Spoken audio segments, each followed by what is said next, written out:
Jean-Luc Ruck, le drapeau belge, on le voit derrière vous, n'est pas en berne à Framley-en-Vin, pas du tout.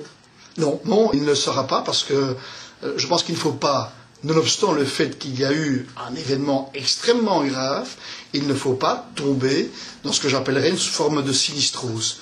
Vous savez, lorsqu'il y a une difficulté, il y a deux moyens de réagir. Soit de vous laisser tomber les bras, soit au contraire, vous trouvez dans l'événement une dose de courage et de volonté supplémentaire pour trouver une solution à ces difficultés.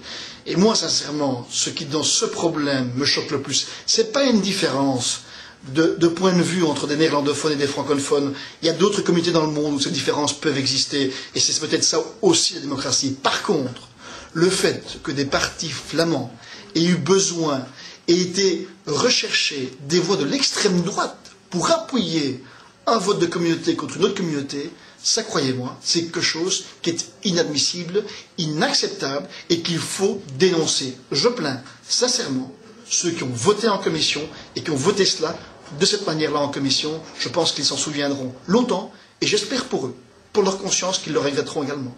Mais est-ce que vous avez partagé le sentiment des Belges en voyant cette image de l'extrême droite qui applaudit les francophones qui partent, un mélange de révolte, d'humiliation?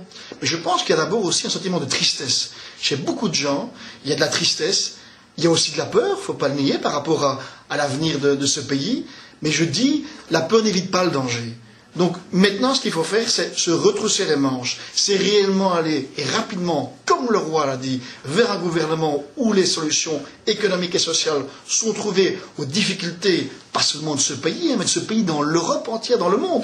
Enfin, les choses sont quand même, je dirais, un danger potentiel, et ça ne se limite pas à notre petite communauté, qu'elle soit française ou flamande, et c'est là qu'il faut faire le travail. Et puis, vous savez, l'institutionnel, on verra bien. Il faut que ce pays évolue sur ce plan-là aussi, c'est tout à fait évident. Mais il doit le faire avec le respect des communautés et pas avec ce que j'appelle les coups de couteau. Ceux qui font ça, ils l'ont fait, paraît-il, et j'étais pas encore né, mais l'histoire nous apprend quand même beaucoup de choses en 1936.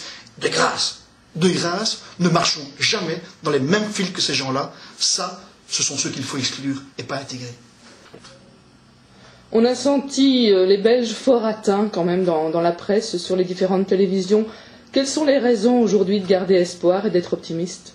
Tout simplement l'intelligence humaine. La capacité du genre humain de pouvoir dépasser les difficultés. Lorsqu'il y a une difficulté, lorsqu'il y a un problème, il y a aussi des solutions.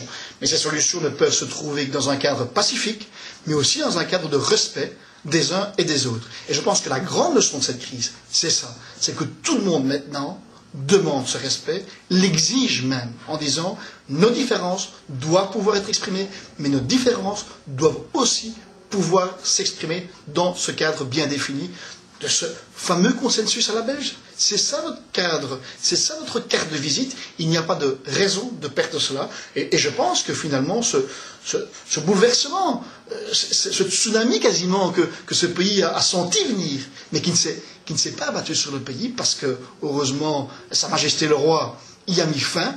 Heureusement, certains politiques ont dit non, nous ne marchons pas dans ce genre de cinéma, de phénomène et d'aventure, fera en sorte que demain nous serons plus mûrs que hier. Alors est-ce que les gens d'en haut, comme disent les citoyens, est-ce que les politiques se rendent compte que les citoyens sont préoccupés par d'autres soucis beaucoup plus terre à terre? Est-ce qu'au niveau du Parlement, on se rend compte qu'il y a urgence de traiter certains problèmes qui font partie du quotidien des Belges? Je suppose que vous ne reprocherez pas aux libéraux et à Didier Reynders en tête, depuis le 10 juin, de dire que la seule chose qui compte, c'est de trouver des solutions sociales et économiques aux difficultés que rencontre le pays, que rencontrent les citoyens, dans un monde qui est en bouleversement et en changement. Il faut arrêter, effectivement, comme le dit Didier Reynders, arrêter de voir tous les problèmes par une petite lorgnette. Il faut ouvrir la vision, et ça, je pense que maintenant, même du côté néerlandophone, même chez ceux au CDNV, parce que je n'ai pas vraiment envie de parler du NVA, vous savez, parfois quand j'en vois certains, je pense qu'ils ressemblent à d'autres partis, mais même là maintenant, ils l'ont compris, et c'est tant mieux.